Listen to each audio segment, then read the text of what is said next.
Hello again team, it's Jess or Jessica on behalf of the Archer and Olive Design team, coming to you with a bunch of different student-related bullet journal spread ideas.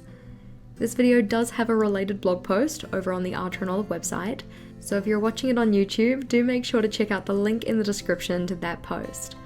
While in this video we'll be briefly looking at 14 different layout ideas for students, that blog post has more detail and a free downloadable grade tracker that could be really helpful for you. The first layout we have here is a student-specific year at a glance. On here you can color code all of the days of your academic year to note when your term dates are, when the holidays are. You could also use it to note due dates if you had a key with your different classes or courses. This layout could stand alone, or you could combine it with the next idea here, which is a semester overview.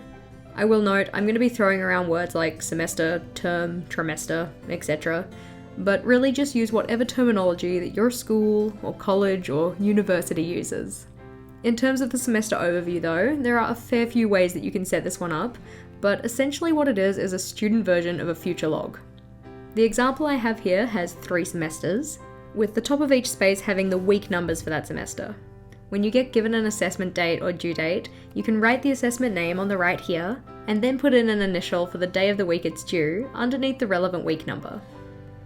Turning over though, we're onto the next idea, which is a timetable layout. I couldn't possibly leave this one out. Even as a teacher, I find this super helpful to have in my bullet journal.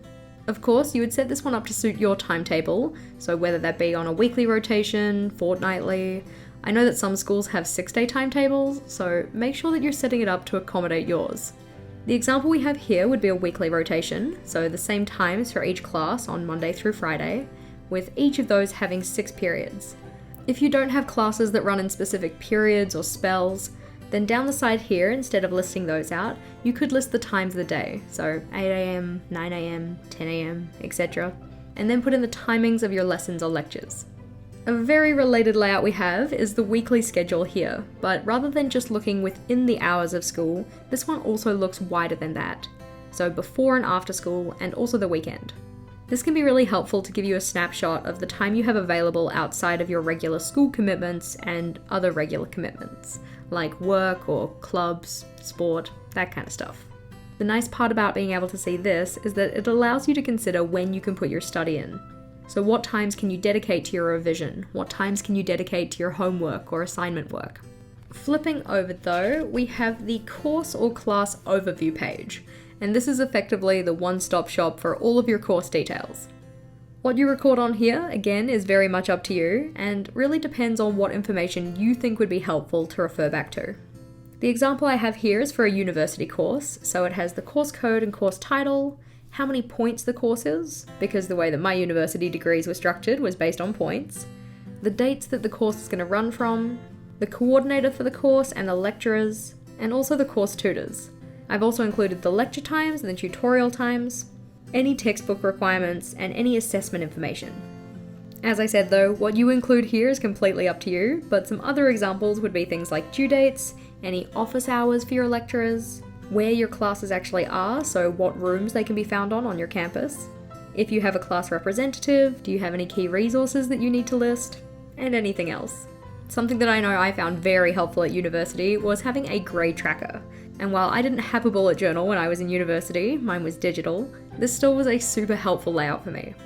The way I've done this page is based on the idea of it being one page for one course. So on this page I've listed out all of the assessments that count towards my final grade, and the percentage they contribute.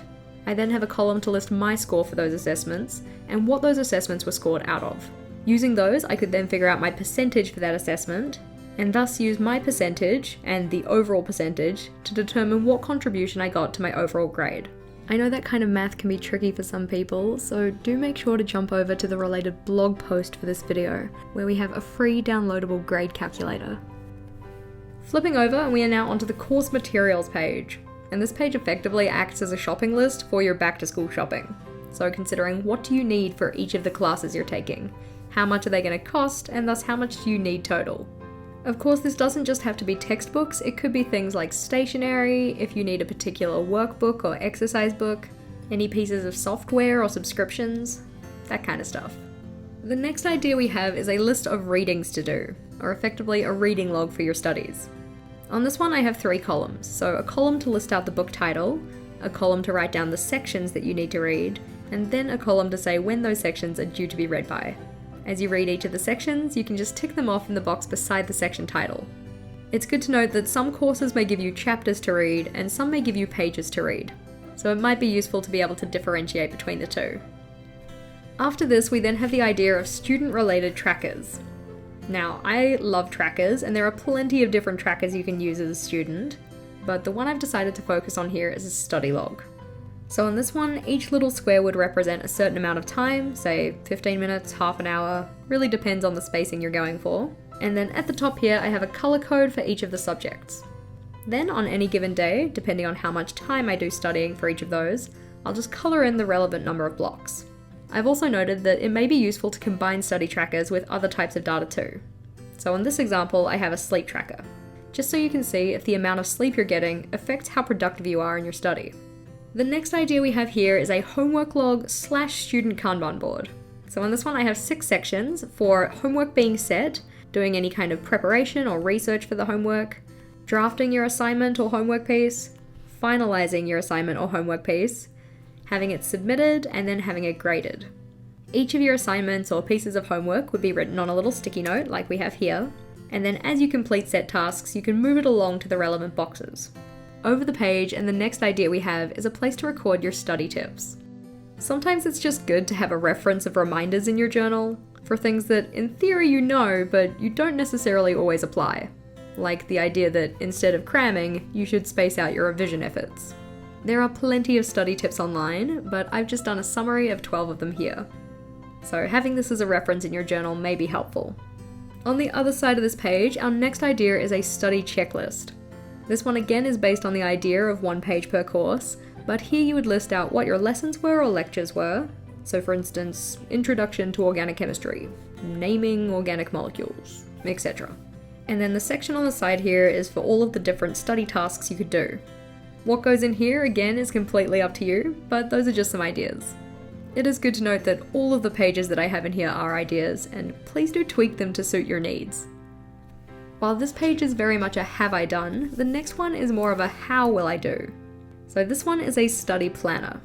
On this one I have a section for any test details, so when is the test, what course is it for, how much of my grade does it count for, and then under this we have the bulk of the planning.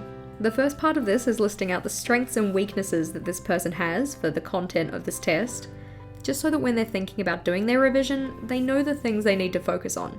After this we have a progress bar, which tells us the amount of time that has passed, or the amount of time left until the test, and also the amount of progress they've done in their study. Each section on here might be days or weeks, really depending on how much time you give yourself to revise for this test. Underneath here we have the revision task list. So on the right we have all of the tasks that need to be done, and then on the left here we have the increments of time. So this could be first day of study, second day of study, etc. A similar but slightly different idea is that of an assignment planner. So rather than planning for the revision needed for a test, this one's an assignment or assessment that has a due date, or a day that you submit the work. It starts fairly similar, so with the details of that assignment, when is it due, what subject is it for, how much does it contribute to your grade, but after this the sections are different. Depending on how your assessment is structured, your sections may be a little different to the ones we have here. As can be expected, this is not an exhaustive list, and there are plenty of other ideas for student-related bullet journal spreads, some of which you can find over on my channel on my student-related bullet journal layouts video. Hopefully these ideas have been helpful though, and if so, do make sure to give the video a big thumbs up. As always team, thank you for watching, and until next time, bye!